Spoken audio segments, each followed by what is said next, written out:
ঈদ সালামি মানেই চকচকে নোট আর ইচ্ছে মতো খরচ করার স্বাধীনতা।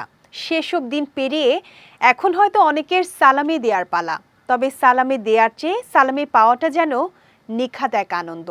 কিন্তু ঈদে সালামির এই প্রচলন কবে ও কোথা থেকে হলো? নুসরাত আহমেদ জানাচ্ছেন বিস্তারিত। আমরা সবাই ছোটবেলায় ঈদ সালামির জন্য অধীর আগ্রহে অপেক্ষা করতাম। ঈদুল ফিতরে বড়দের কাছ থেকে সালামি পাওয়াটাই ছিল সবচেয়ে বেশি আনন্দের মুহূর্ত। বিশ্বের বিভিন্ন দেশে মুসলিম পরিবারগুলোতে শিশুদের মুখে হাসি ফোটানোর এই ঐতিহ্যের প্রচলন বহু বছর ধরেই।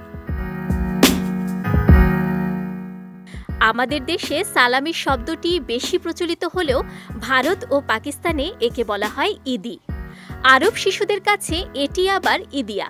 ইন্দোনেশিয়া ও মালয়েশিয়ায় ঈদের আনন্দ ভাগাভাগি করার এ পদ্ধতিকে বলা হয় রায়া।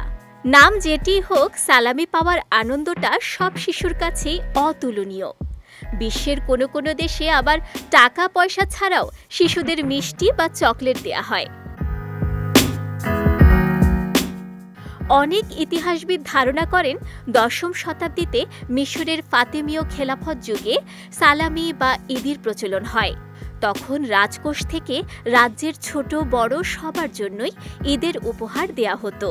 সে সময়ের প্রচলিত অর্থের পাশাপাশি পোশাক, মিষ্টি কিংবা ফলও দেয়া হতো শুভেচ্ছা উপহার হিসেবে।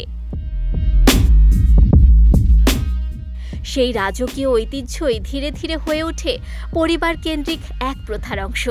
ফাতেমীয় খেলাফতের সে সময়েরও মোটামুটি ৫০০ বছর পর যখন অটোম্যান সাম্রাজ্যকালও শেষ, তখন এটি প্রায় পারিবারিক এক প্রথায় দাঁড়িয়ে গেছে।